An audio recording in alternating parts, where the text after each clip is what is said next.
Hello, I'm Rosalie. This video is intended to provide tips for parents who would like to better advocate for their children with special needs.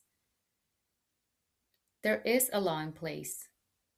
This law requires school districts to provide services for children with special needs. This is to assist the child in becoming a successful adult that can secure employment and live independently. Parents who advocate oftentimes find themselves working closely with the school district, ensuring that they are providing the right services for their child. It's important to make sure equal academic, social, emotional, and behavioral needs are addressed. If working through the school proves to be unsuccessful, the Disability Law Center, the DOC, is there to assist. But often, when parents contact the DOC, services are not provided in a timely manner. This is often due to a lack of supportive evidence. The DOC can help. However, not having proper documentation can hinder the process. In the event that an agreement has not been reached between the parents and the school, a formal hearing can be requested through the Bureau of Special Education Appeals, the BSEA.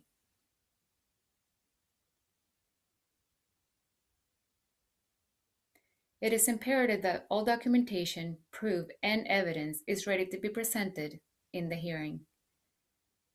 This video will offer suggestions as well as tips to help parents prepare for any future team meeting or any BSEA hearing.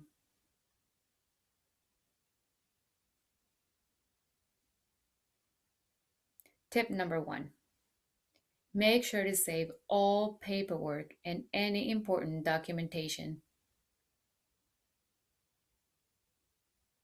Special education services begin at the age of 3 and continue through the age of 22, or after the student has graduated high school. This means that you may have 20 years worth of paperwork.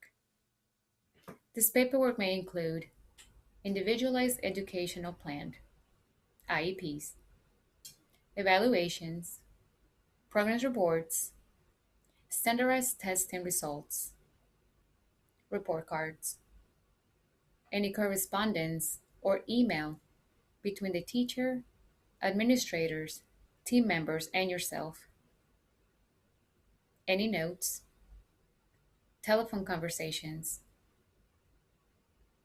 newsletters, any changes to the program or services, school policies, some samples of your child's homework or schoolwork, doctor's or medical notes. It is important to save copies of everything. Collecting paperwork throughout the years can be overwhelming, but saving them in the future can serve as evidence to fight for improvements in your child's services.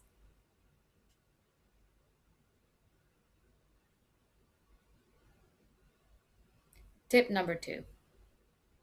Any requests, concerns, or objections must be addressed in written. Verbal communication is intangible. Your concerns, issues, and comments must be in written. Keep a copy on your file so that you have proof that you have informed the school. The information in the paperwork must be accurate.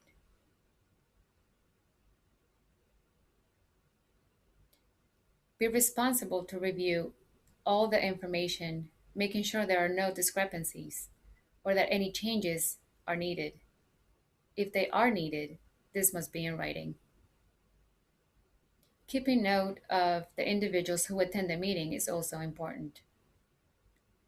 Your objections and disagreements must be noted in writing. At the completion of the meeting, it's important to follow up with a written summary of the discussion. including your concerns, things that were accepted, or any disagreements.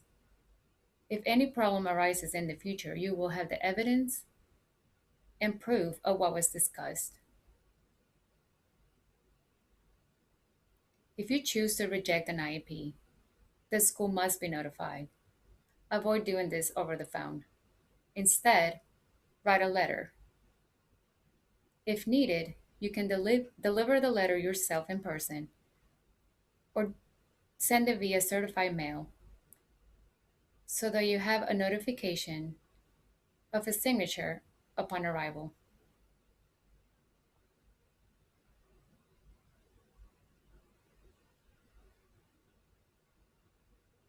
Tip number 3. Prior to signing any documentation, make sure you understand the information.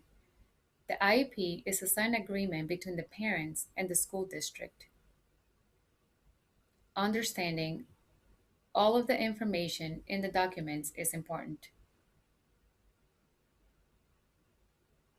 You should be allowed to have extra time for reading and understanding the information, and you shouldn't feel rushed from the school.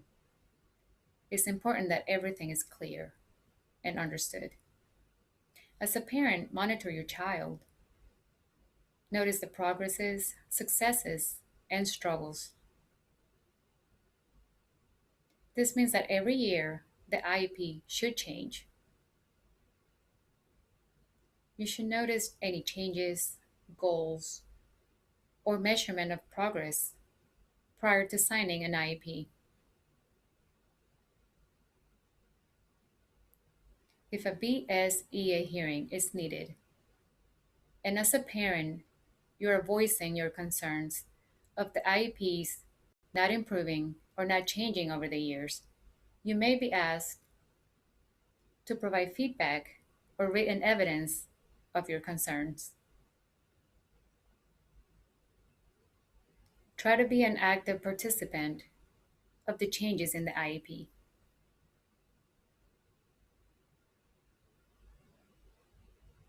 Tip number 4.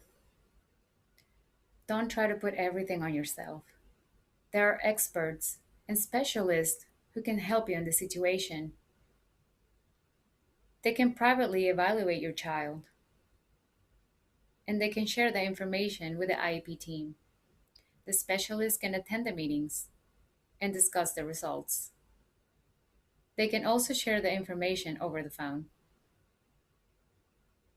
If a BSEA hearing takes place, the assistant, the specialist can attend, make sure that they're available to testify, that they have knowledge of your child and their disability, and that they understand and know the school program.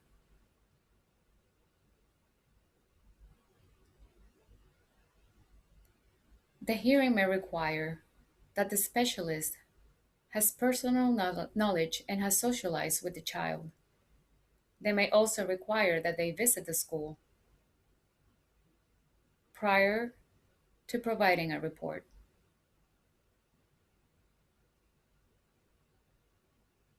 You can also have advocates or an attorney to help you navigate through the complicated processes, which can be frustrating and stressful.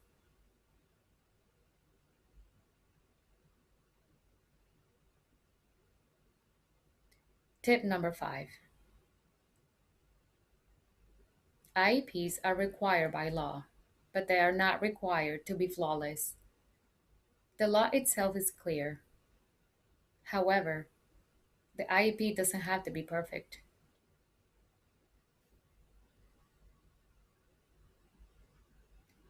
IEPs are designed to provide some benefits for your child. This means that it may vary according to the student. The law says free public education, if a PE, which is meant to provide specialized services at a minimum, so the student can have access to public education. We hope that this information can help you become comfortable in advocating for the appropriate specialized services for your child.